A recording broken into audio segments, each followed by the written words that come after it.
we're seeing some catch-up. And I think just 2 weeks ago we saw some catch-up dealing with the very subject we're going to be spending some time on today, and that is the subject of the Patriot Act. And this was the amendment that came up to the House floor, amendment that I was a co-sponsor of, and that was to tone down the Patriot Act, to get rid of totally and completely the sneak and peek provision in the Patriot Act.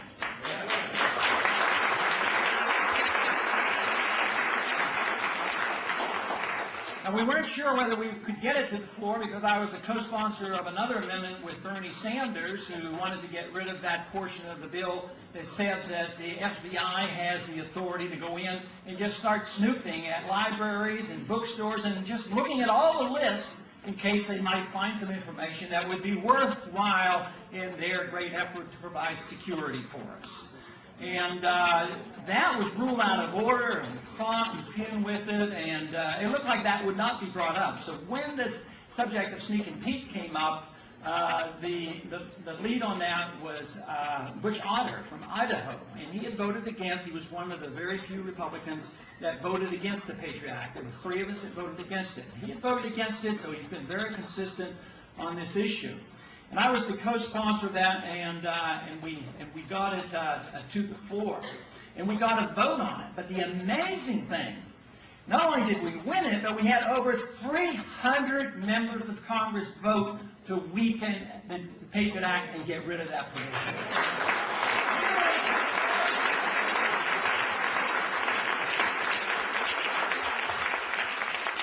Now, it would be misleading if we were led to believe that all of a sudden Congress is waking up, that they finally read the Constitution and they voted on principle. But they did wake up to the tune of hearing some voices, your voices.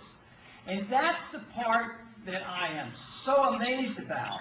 Not so much that there were some of us out there, but you know, doing this, the job that I have in my own way for 20 years or more, you know, it comes around where you think, but there aren't very many of us. So, and we don't have a great deal of influence in Washington, so therefore you say, yes, our numbers are growing, yes, I'm on radios and we get responses, yes, we have the internet, and, but is the message really reaching?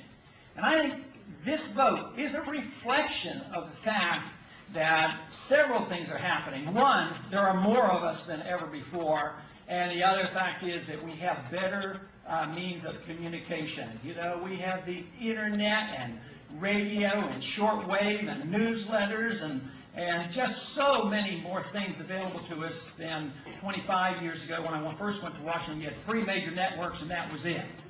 So this is good news. That doesn't mean to reassure you that we're over the hump. This is just the bare beginning, because the odds of that staying in the bill and the Senate passing it and the President signing it, very slim. And even if they did, do you think we could depend on them to follow the rules? There's no way. I mean, you know, there's one portion of the Patriot Act that Ashcroft argued for, and he still argues for it. He says, we have to do this. And he said, and somebody said, well, why do we have to have this radical change? He says, it's not so radical. He says, we've been doing that all along. We just want to put it into the law. So that's generally the way it works. So I want to talk, of course, specifically about the Patriot Act, but more about the attitudes in Washington and how it works and what we're up against.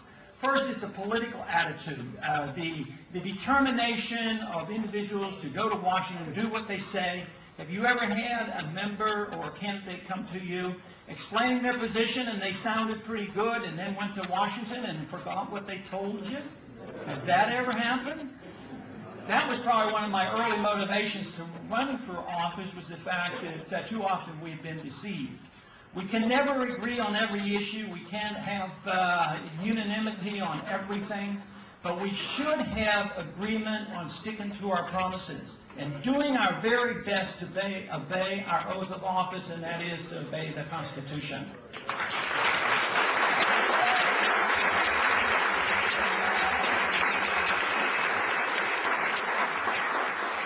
But the politics of it is very important, because depending on what their position is, Not only do we see people change after they go into office, have you ever seen some in office when they had the opportunity to do some good?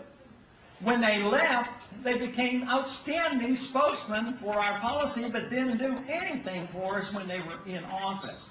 And sometimes people are congressmen and they'll say one thing and represent a district. Then they want to become a senator and all of a sudden their views change. And then you have somebody that wants a senator, he wants to run for president, and his views change again. So they're all over the place. Now I'm going to read a quote here from an individual. Some of you may have seen this. It was in one of my publications. And this is a quote from an individual when he was a senator. Sounds pretty good. Sounds like I don't think many people here will have too much objection with this. He said the Clinton administration would like the federal government to have the capability to read any international domestic computer communications. The FBI wants access to decode, digest, and discuss financial transactions, personal emails, and proprietary information sent abroad, all in the name of national security. The administration's interest in all email is a wholly unhealthy precedent, especially given this administration, Clinton's administration's track record on FBI files and IRS snooping. Every medium by which people communicate can be subject to exploitation by those with illegal intentions. Nevertheless, this is no reason to hand Big Brother the keys to unlock our email diaries, open our ATM records, and read our medical records or translate our international communications.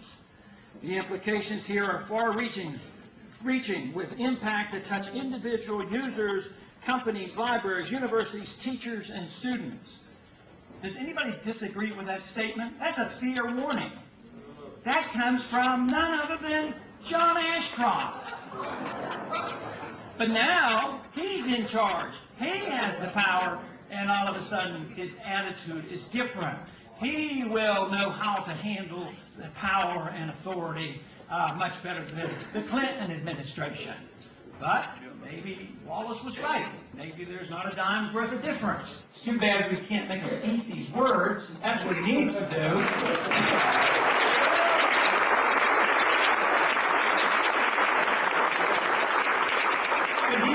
He is out on the campaign trail to drum up support for the Patriot Act, but he's also quite ready to pass Patriot Act number 2, which if you thought Patriot Act number 1 was bad, 2 is even worse.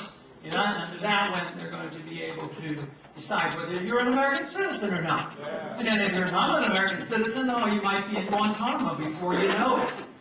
So this is serious business. But the impressive thing to me is that no average American, we have not been reading of dozens and dozens of cases where the knock on the door in the middle of the night and we've heard of people being hauled away and never seen before. It's not like that.